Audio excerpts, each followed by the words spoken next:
It's been a few weeks since Star Wars Battlefront 2 released, and this may go down as one of the most controversial games ever, and it's in large part due to the manipulative, greedy practices that Electronic Arts tried to implement. As I've been saying, maybe Star Wars Battlefront 2 gets better, and if you are enjoying the game, congratulations, I'm glad somebody enjoys it. But it's also important to understand that the only reason this game is how it is right now is because fans voice their anger and frustrations at a company that has taken advantage of consumers for far too long. Electronic Arts has suffered consequences in the form of public opinion in the very area that really hurts them and the one that they care about, their stock. It was recently revealed on November 28th that EA's stock was down 8.5% month to date, wiping out $3.1 billion in shareholder value. Since then, it has taken an even darker turn, dropping an additional 5%. Electronic Arts also recently revealed that they are not giving up on the microtransactions for Star Wars Battlefront 2. EA CFO Blake Jorgensen said, quote-unquote, "We pulled off on the microtransactions because the real issue the consumer had was that they felt it was a pay-to-win mechanic. The reality is, there's different types of players in games. Some people have more money than time, and some people have more time than money, and you want to be able to balance those two. For us, it's a great learning experience. We are trying to run the company with an ear to the consumer at all times, not only in the testing phase but when the game is up and running. We're trying to build games that last for years, not for months. If we're not making mistakes along the way and learning from them,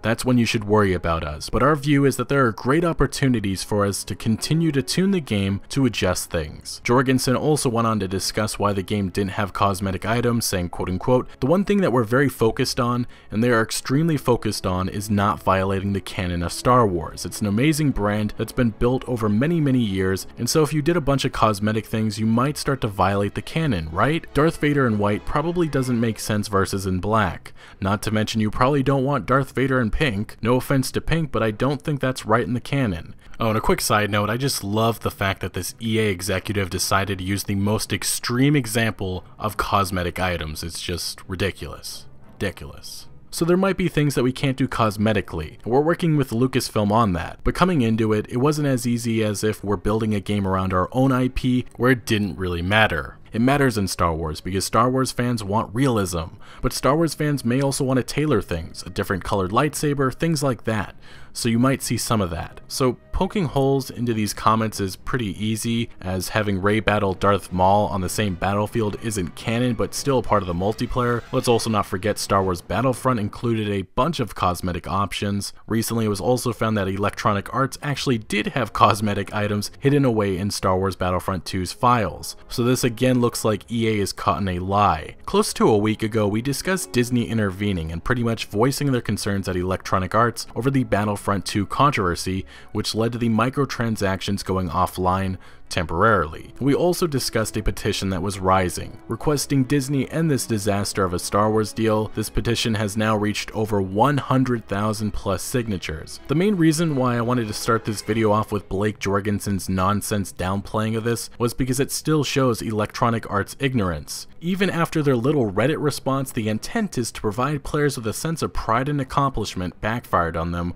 With 670,000 plus downvotes, they have not learned that consumers are tired of their greedy behavior. Fortunately for us, we have other companies like Witcher 3 developer CD Projekt Red, who responded to recent reports that their upcoming RPG Cyberpunk 2077 could have microtransactions by saying, quote-unquote, "Worry not, when thinking Cyberpunk 2077, think nothing less than The Witcher 3, huge single-player open-world story-driven RPG, no hidden catch, you get what you pay for, no bullshit, just honest gaming like with The Witcher 3. We leave greed to others," which is a nice little shot at Electronic Arts and other publishers like Activision and Warner Brothers, who try with every avenue possible to suck consumers' wallets dry. Looking at the petition calling for Disney to revoke EA's Star Wars license, here's some of the top comments that I want to point out. First we have is, "The audacity of EA shouldn't surprise anyone. Just look at the earnings from the Ultimate Team crap in Madden. Their greed was bound to come back to twofold. I hope this is the final push for them. If there was any thought about putting a similar crate system into Anthem, I would hope this petition would stop that from happening too. EA losing the Star Wars license would be great for Disney, Lucasfilm, and more importantly, the consumers." Another individual writes, "EA's complete disregard for the future and history of Star Wars and video games is disgusting." And lastly, we have someone saying, "I have always thought the monetization of games is wrong, from microtransaction to cosmetic DLC crap.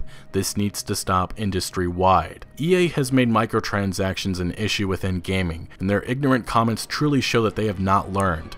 As I discussed the other day, controversy is nothing new for Electronic Arts, and if this Star Wars deal does continue forward, we're probably not going to see anything worthwhile until it's over. Hopefully this will tell Disney that we do not want to see Electronic Arts touch this property ever again. We want developers like CD Projekt Red, or Obsidian Entertainment, or Insomniac Games, or Bethesda Game Studios to get the license and opportunity to put a game together that respects its audience and the property, something that clearly EA is incapable of doing. Some have said that this petition is a long shot, which maybe it is depending on the terms, but what I think it shows is that consumers are tired of Electronic Arts and will be passing on the publisher's future games. As I said before, these Star Wars games EA has put out thus far have been mediocre. Now, the next 5 or 6 years will continue with mediocreness because EA doesn't care about the art, they only care about how much they can get out of your wallet. Anyway guys, what is your opinion of Disney's deal with EA? What should they do next? Let me know your thoughts in the comment section below. Also make sure to smack that like button if you did enjoy this video or found any informative value, and consider subscribing for more videos like this,